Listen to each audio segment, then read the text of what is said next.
guys, and welcome back to my channel. My name is Keely Ogden. I'm a writer, and I am the Vampire Girl.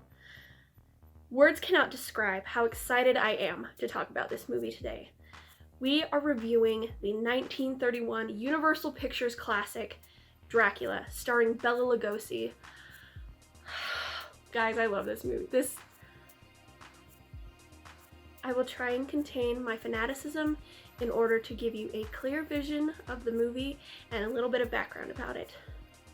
I'm just so excited!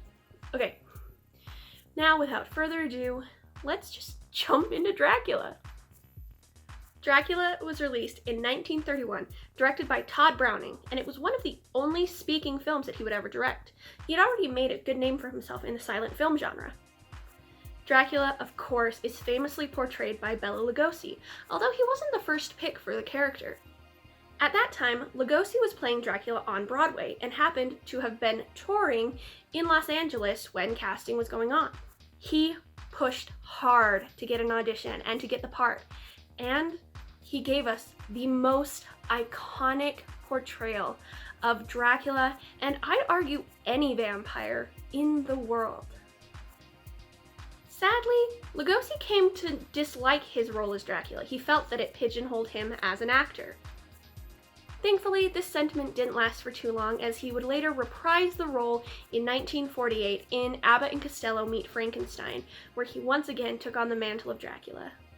Lugosi would also go on to portray other big screen vampires and made quite a name for himself in the horror genre. He would play Igor in Son of Frankenstein, and he also starred in the very first zombie movie ever, White Zombie, which came out in 1932. So many iconic parts of the vampire genre comes from Lugosi's portrayal of the Count. From his creepy yet charming demeanor, to the way that he dresses, to the way that he carries himself, to the iconic Transylvanian accent. For more facts about Lugosi, make sure you check out my Instagram page. I posted some really cool fun facts about him on Friday. I love Lugosi. He is an icon for a reason. In continuing fashion, I will be giving a brief, spoiler-free summary of the movie, as well as a smattering of my thoughts, and then anybody who wants to watch this movie, and I encourage you to watch this movie. Anyone who wants to watch it is free to leave and come back later. I will be giving a little more in-depth analysis of the movie, talking about the characters, the plot points, and other things that I absolutely love about this film, as well as talking about how it adapts Stoker's novel. We follow the charming and enigmatic Count Dracula as he travels from his home country of Transylvania to the bustling, lively streets of London.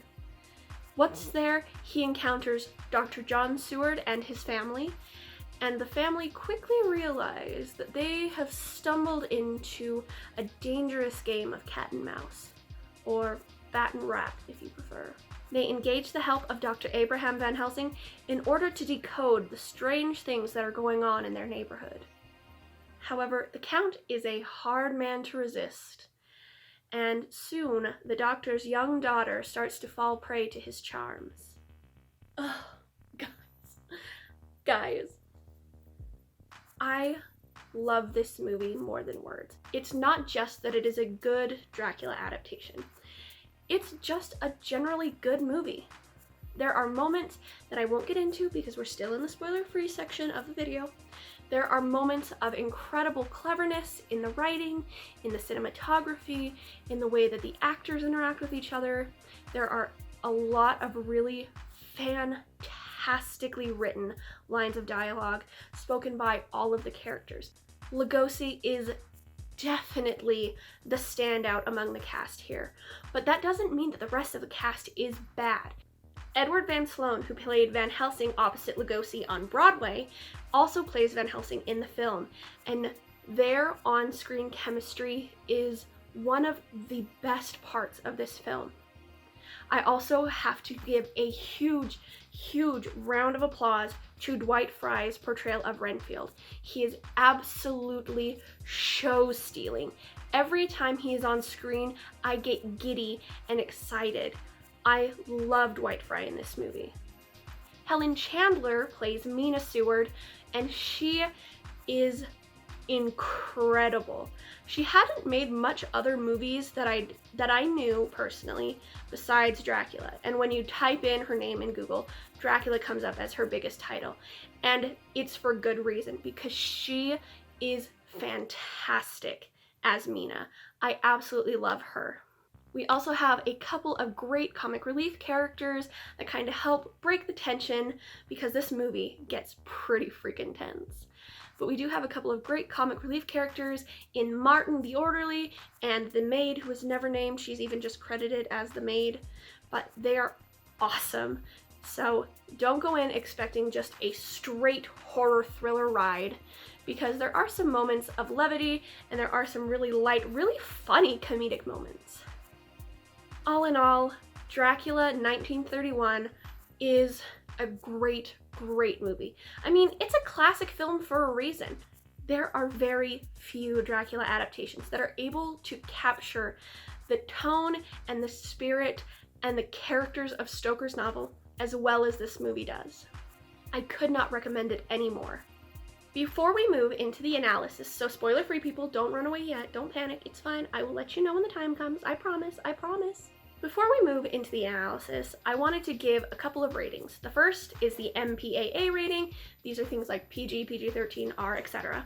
I will give a content warning for every movie that I review, plus my rating as a movie, and for my Dracula movies, a rating as an adaptation. If you saw my video last week, you'll know that I gave Nosferatu a 64 as an adaptation. So we'll see how Lugosi's Dracula stacks up to that. First is the MPAA rating. This movie is unrated. I think it said that it came out before the board started rating movies, but since then it has been unrated. There are no content warnings that I can think of. There are no disturbing imagery. All of the power of this movie comes from the performances and the dialogue. So there's no flashing lights, there's no giant wolves, there's no gore, there's no sex. It's just a really fantastic film. And that is why I give it a rating of 5 out of 5. Go watch this movie. Please go watch this movie. Send Lugosi some post-mortem love.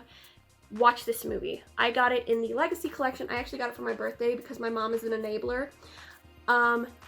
It's so good. Please go watch. Yes, go watch. As a Dracula adaptation, I gave this movie a score of 75. 75 out of what? Well, we'll just have to wait and see. However, that score does mean that it beat out Nosferatu as a better adaptation of Stoker's novel. We'll get a little bit into the scoring in the analysis version. I won't give a direct breakdown of how I scored this movie, but I will give some highlights, some things that earn some bonus points, and talk a lot about the characters, because y'all know characters are my favorite part of anything.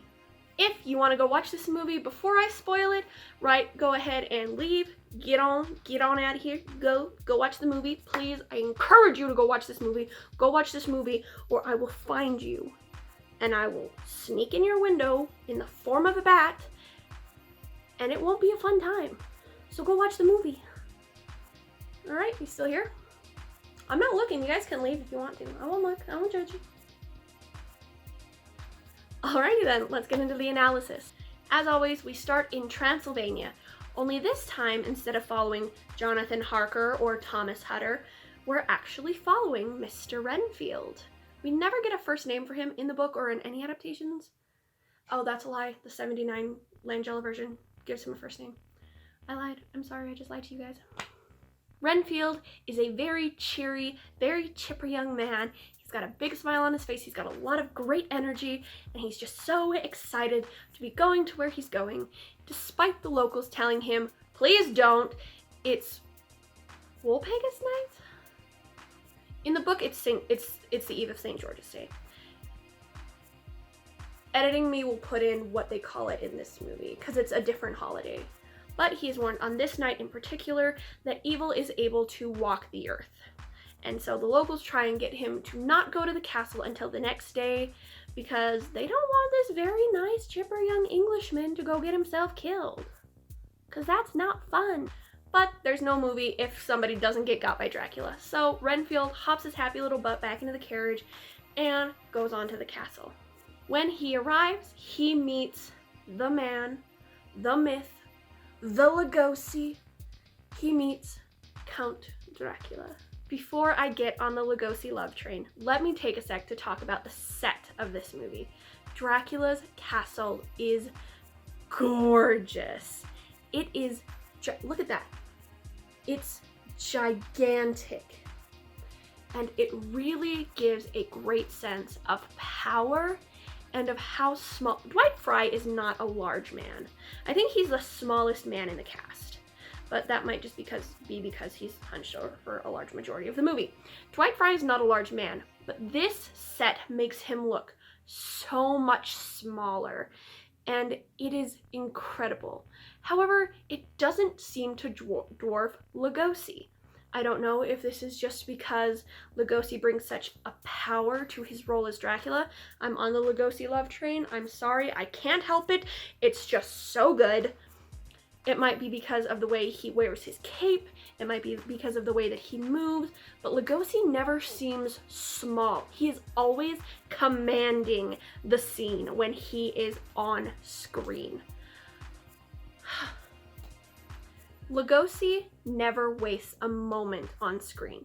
He moves in such a powerful and distinctive way, but it's never overbearing. You never feel like he's overacting or that he's putting too much into the part. He is the perfect amount of charm and odd, which is something that the Count is in the book. He's a very charming older man. He just has a couple of odd quips and moments and gestures and a couple of things about his appearance that isn't quite right. And Lugosi captures that duality perfectly. There are even smaller moments, like when Dracula is leading Renfield up this giant grand staircase and he passes through this huge cobweb. And when Renfield goes to follow behind him, he notices that there's no hole in the cobwebs, so he has to use his walking stick and break a hole in the cobwebs in order to get through. And the Count just stands there just waiting for him, polite as the day is long, just unfazed. He's so good! There's also Dracula's dining room, which again is huge. It's gorgeous. He even makes a comment that maybe, Mr. Renfield, this is more to your taste or to your liking or something. Very suave, very great host. He's a great host. There's a cheerful fireplace.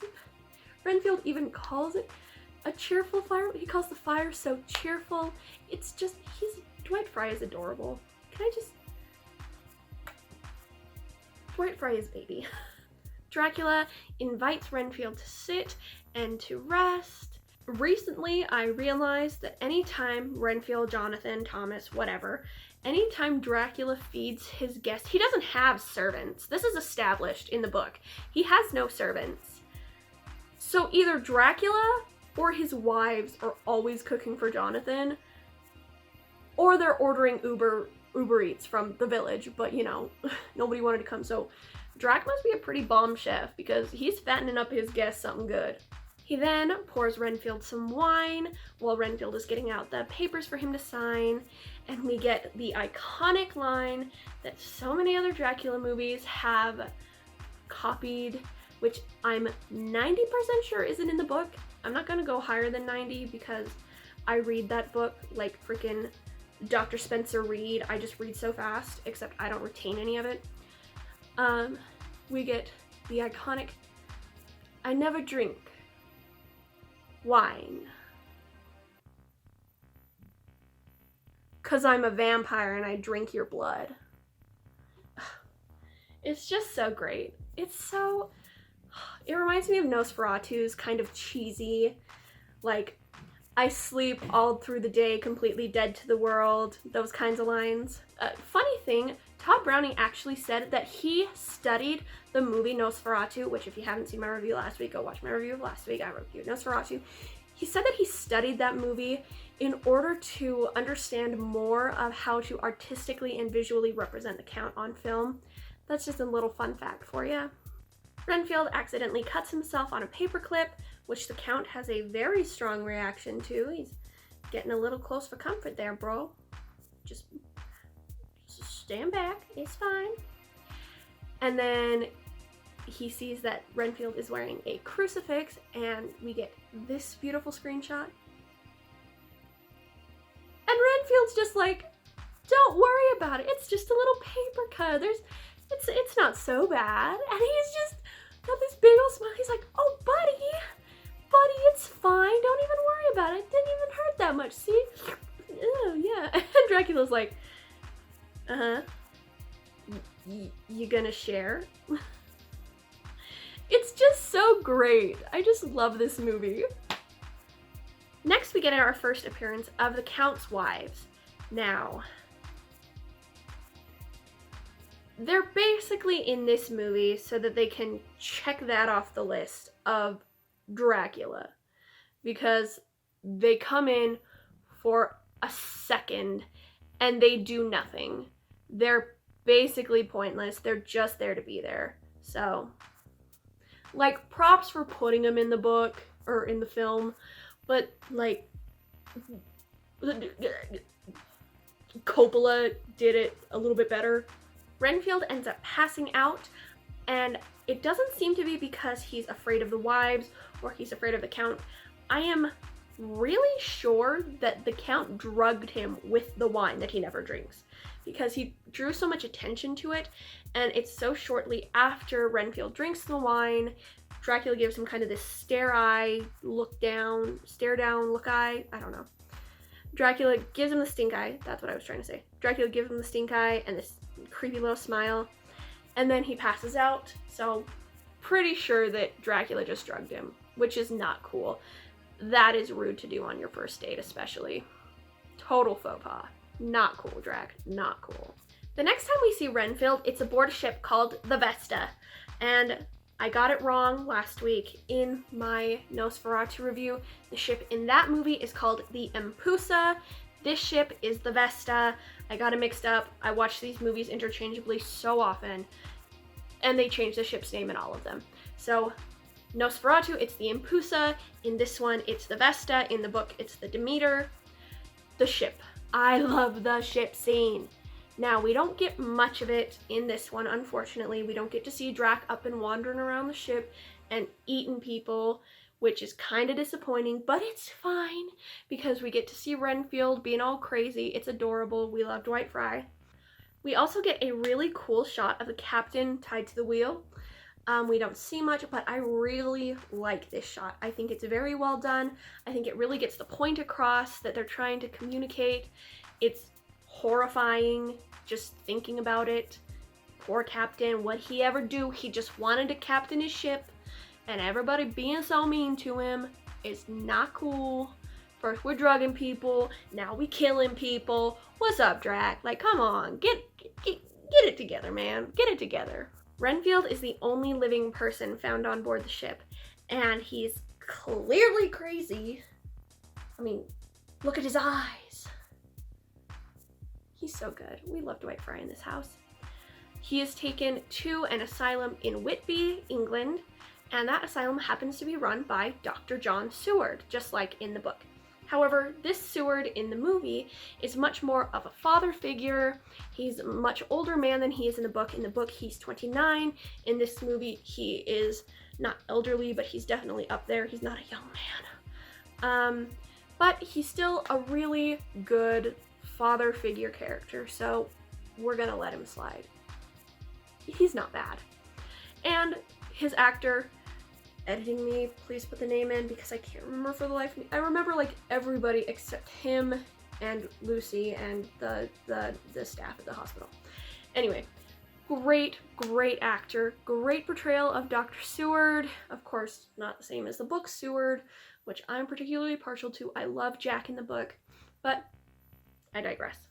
Dracula makes his way through the streets of London, looking all regal and all nobleman, and Bela Lugosi looking like a whole snack, even in black and white. Lugosi Love Train, if you haven't liked the video, please like the video for the Lugosi Love Train. Dracula makes his way to the London Symphony, or the London Opera. Editing me? Will you, thank you. You're the best. Thank you. I appreciate you. I really do. Okay. They know. He makes his way there where Dr. Seward is watching the performance with a group. We have his daughter Mina, played by the fantastic Helen Chandler. Look at her, she is gorgeous, she is iconic. Yas, queen, get it, girl, kill it. Then there is Jonathan, played by David Manners, and we will get to him, trust you me. And finally, there is Lucy Weston instead of Westonra. There's Lucy Weston, who, I'm so sorry, I cannot remember her actress's names. I think it's Jessie? It's like a gender neutral name, right? Editing me? I can't remember. I told you, I can't remember all of the names. I watch so many of these movies, they all blur together. I'm so sorry. Dracula, of course, is interested in Dr. Seward because not only is Renfield now interred in his asylum, they're also neighbors. Imagine that.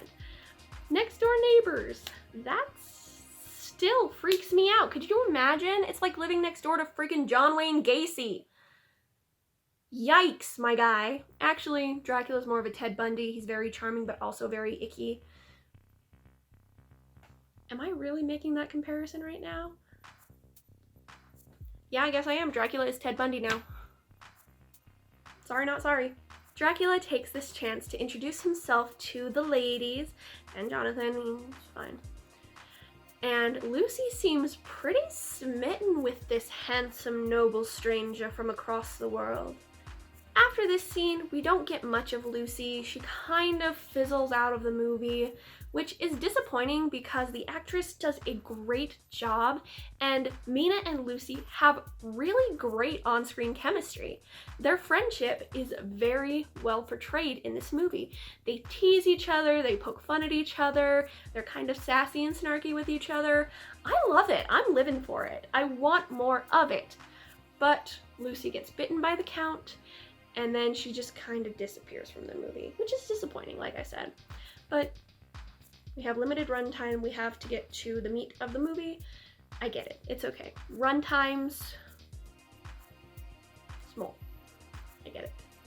Another very interesting fact is we do get a close-up of Lugosi while he is attacking Lucy, but there are no fangs. There actually wouldn't be any fangs in most vampire movies until Christopher Lee's portrayal of Dracula in 1958. We'll get to that movie a little later, but for now, just don't go into the Lugosi movie expecting to see any fangs, because he's just a very handsome young Hungarian man. Not in this frame. In this frame, he's scary and icky. Lugosi himself, though, like for the Lugosi love train. Lucy dies, and Dr. Seward brings in a specialist from across the way to investigate her death a little further. And who is that specialist besides Dr. Abraham Van Helsing? Edward Van Sloan plays Dr. Van Helsing, and he is incredible in this movie. I know I keep saying that this movie is incredible and everyone is incredible, but they are, so it's true. I'm spitting facts. Edward Van Sloan is the perfect counter to both Dwight Frye's Renfield and Lugosi's Dracula. Now, as I said earlier in the video, Van Sloan had been playing Van Helsing on that's confusing, Van Sloan, Van Helsing. Edward Van Sloan has been playing Van Helsing on Broadway opposite of Lugosi. So their on-screen chemistry is so visceral and so tangible, and you can cut it with a knife. It's incredible, as I've been saying. Van Helsing interviews Renfield because Renfield is pitching fits all the time. He's just being a little baby. So Van Helsing brings in Renfield and they have a little chat, and Renfield starts to go off on him and telling him that he knows too much. After his little outburst, Renfield begs Dr. Seward to be sent away, not for his own sake, but for her sake. For whose sake? For Mina's sake. Something that I love about this scene is that it is our first glimpse at the duality that Dwight Frye brings to Renfield's character. At one moment, he is completely calm and collected and speaking very well to Dr. Van Helsing, and the next he's freaking out and he has to be restrained or he's gonna tear into this old man's face like an angry orangutan. And then the next, he's upset and he's begging and pleading for another person's soul and for their salvation. And Dwight Frye is just...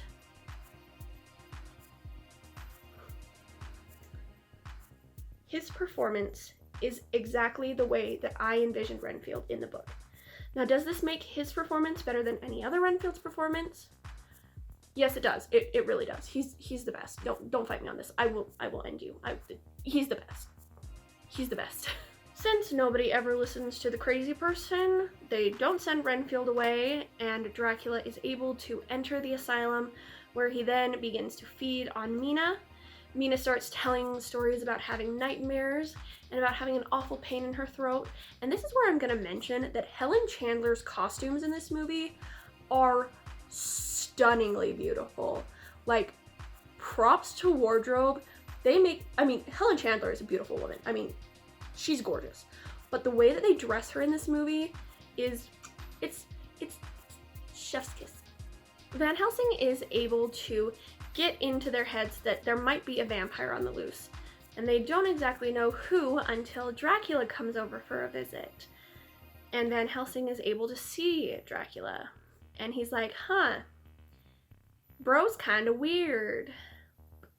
And he doesn't have a reflection in this little mirror here. This scene also has a really great moment where Mina is telling Dracula about her nightmares. She's very excited to see him. Like, she sits up straighter and she's like leaning towards him, and she's very engaged with him.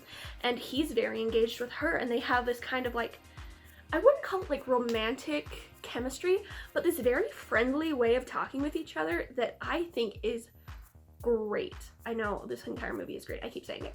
But this moment is really fun between the two of them.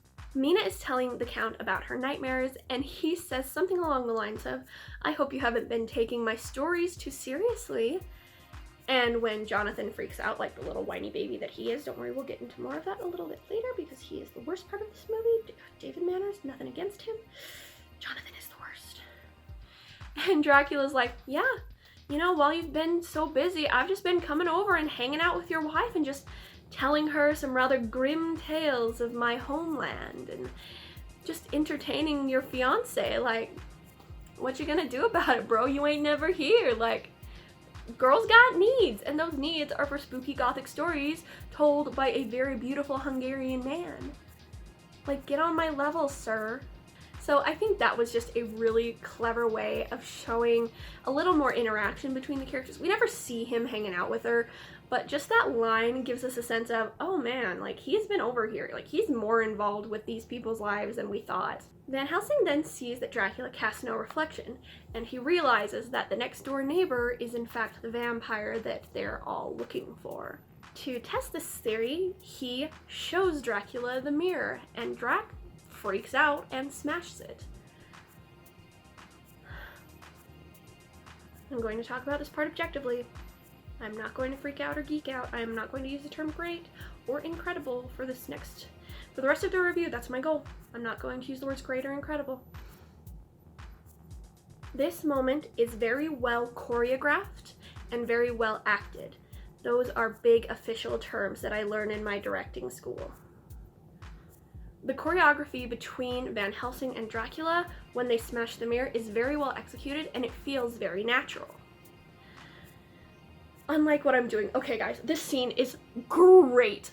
Dracula whips that friggin' mirror out of Van Helsing's hand so fast, and then he takes a moment of just animalistic anger, and then he kind of draws himself back into his straight, noble, and he apologizes for his outbursts, and he simply says, I dislike mirrors. Van Helsing will explain. And then he turns to leave. And before he leaves, he turns back and he gives this little smile. And he says, probably my favorite line in the entire movie. For one who has not lived even a single lifetime, you are a wise man, Van Helsing. And then he turns and walks out. 10 likes for the Lugosi love train. Can we smash like for the Lugosi love train? 10 Lugosi likes.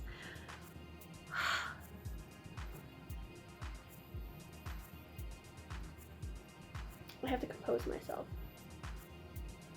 The amount of power that Lugosi brings to every interaction he has, especially with Van Helsing, makes my little writer, storyteller, animalistic, I want to see you people rip each other throats out heart, and it just pumps my heart a little faster.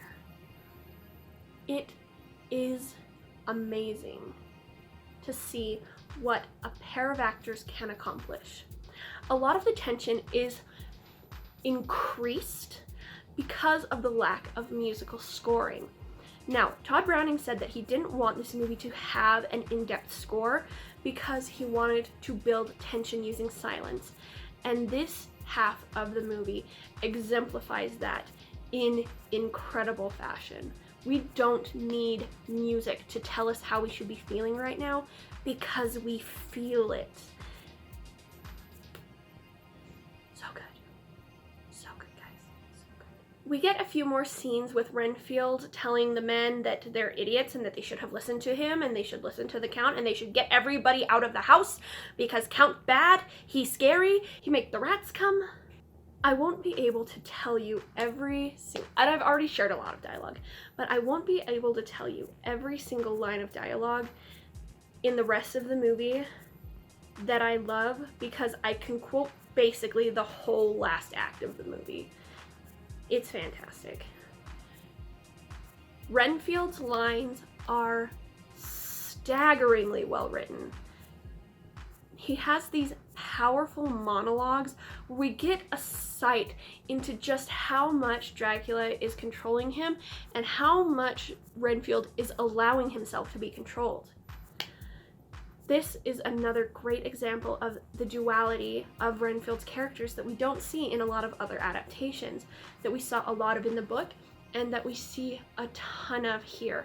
Dwight Frye is heartbreakingly incredible as Renfield.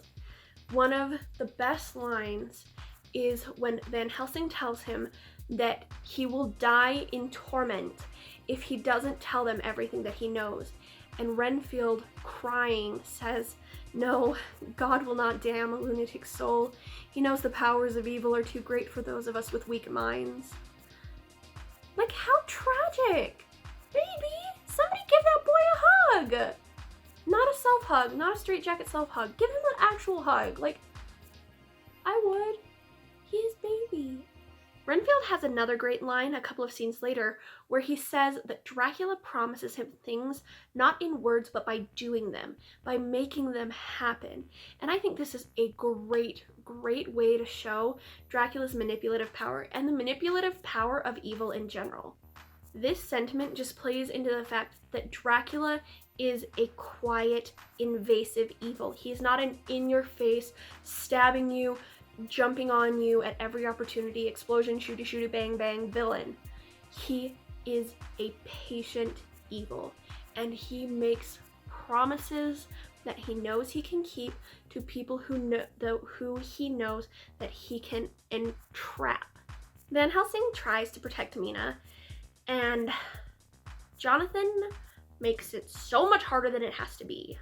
He starts saying things like, well, we're just leaving and she's gonna come with me to London and I don't like that foreign McNeighbor man, cutie handsome boy with the big cape, is coming over here and talking to my fiance. So we're leaving. I don't care what you say. I don't care if it will kill her if I take her out of this house. She's coming with me because I'm the man and I know what's best. Nothing against David Manner's performance. He's just so badly written. Like, Jonathan in the book was protective of Mina, but he also had a brain. At least half of one. Ooh, every time this Jonathan is on screen, I just want to smother him and get back to Van Helsing and Renfield and Dracula. Van Helsing, of course, is trying to protect Mina. He's trying to keep her shut in. He's put wolfsbane all around her room.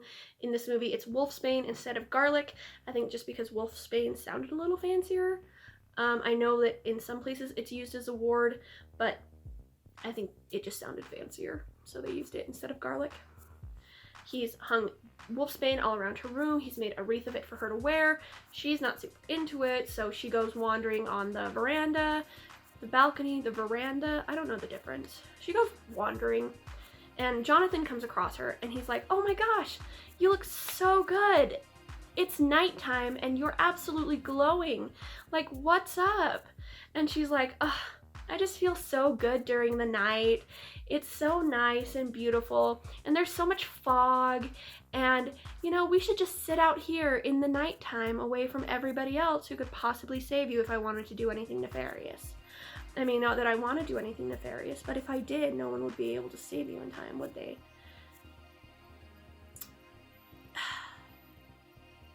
This is another thing that I really love about Helen Chandler's performance as Mina. So often we see Mina just as the love interest or as the damsel in distress. Now, I will say she's still treated kind of as a damsel. She's still treated kind of like a child. But we get to see the more evil vampire side of Mina in this film, and especially in moments like this where she lures Jonathan out to the balcony to sit with her, and she's just about to pounce when Van Helsing rushes in with Dr. Seward. It's a very oddly emotional scene where Van Helsing chases her away from Jonathan, and Jonathan, being an idiot with no brain, is telling Van Helsing to get away from her. She's fine. Like, get off her. And Van Helsing's like, "Bro, she was literally about to rip your throat open with her teeth. Like, her non-fangy teeth. I just saved your life. Back off." And Jonathan rips the crucifix away from Van Helsing because he's an asshole and I hate him. And he kneels down next to his fiance and he's like, "Honey, don't worry. I won't let him hurt you anymore." And she looks down at the crucifix and, like, her face goes ghost white. I know this is a black and white movie, but her face goes white. She buries her face in her arms and starts crying, and she's like, "You can believe him because this thing is real. I literally just wanted to drink your blood like it was an ice cold Diet Pepsi. Okay, like, get a grip, boy." Ugh, he's the worst. After this, Renfield ends up escaping from the asylum, and he wanders over next door trying to get to his master, and the men follow him. They don't know that Dracula has snuck back into the house and has put Mina in a trance once more and is also taking her over to Carfax. So they're all just kind of like meandering to the final location right now. Dracula and Mina get there first. Renfield then shows up, and then the men show up after him, and Renfield is freaking out. He's like, "No, I didn't bring him here, like, I promise. Like, I wouldn't do that. I'm so loyal to you. Please don't kill me." And then he kills him. Gotta be book accurate, so baby dies. Ugh. Baby dies. The men then follow Dracula down into his crypt as the sun is rising. Dracula doesn't have a lot of time to kill Mina as much as he wants to, so the men end up cornering Dracula in his coffin, and they dispatch him. It is off-screen. It's an off-screen death for the Count. It's 1931. What are you gonna do? You want to get your movie distributed. You can't show bloody things on screen. So we hear him groaning, we hear his death moans, which is kind of disturbing, actually. And then Mina comes out of her trance, and she's reunited with her useless fiance. I guess. I mean, I would have preferred the vampire. Like, eternal servitude is preferable to boring white boys. Just saying. And then they all walk off. They walk into the sunrise together. It's very sweet. It's actually a really great ending. So, have your happy little romance. I would prefer the vampire. I don't know. And that is Dracula, released in 1931 by Universal Studios, starring Bela Lugosi, Helen Chandler, David Manners, Edward Van Sloan, Dwight, Frye, and a bunch of other people whose names I can't remember. The cast list will be in the description if you wanted to, have that information, or if you wanted to look up other movies that these people have been in. I recommend it. Lugosi especially has been in a lot of really cool stuff, so definitely give it a shot. I know I ranted and raved for a lot of this review, but I just absolutely adore this movie. It's incredibly well made, it's well shot, it's well acted, it's well written, so I really do, from the bottom of my heart, my black little shriveled vampire heart, I really encourage you guys to go and watch this movie because it is well worth the time. It's seriously, and I know I keep saying how good it is, but it's because I truly feel that way. So please let me know if you go and watch the movie. Let me know what you think about it down in the comments. If you've seen any of the other Universal Monster movies, let me know. I would love to get a few recommendations. I know they're all probably good. They're all classics for a reason. But this was my review of the 1931 Dracula starring Bela Lugosi. So I hope you enjoyed it. I hope you guys had fun hanging out with me today. Thank you so much. I know I always have so much fun making these videos. Editing them is a little hard, but it's getting easier. Please make sure you leave a like on this video if you haven't already, and if you haven't, then you are not a part of the Lugosi love train, and you should be. Make sure you also subscribe to my YouTube channel for more awesome vampire-related reviews. I'm just getting the ball rolling. I'm so excited for the content that I still have coming. I love making these videos, and I love it when you guys are here hanging out with me. I love your feedback, so make sure you leave a comment and ring the notification bell so you never miss when I upload. I upload every Saturday at 1 p.m. Mountain Time, that's 12 p.m. Pacific Time, and 3 p.m. Eastern Standard Time. So I hope to see you here next week. Until then, bye guys!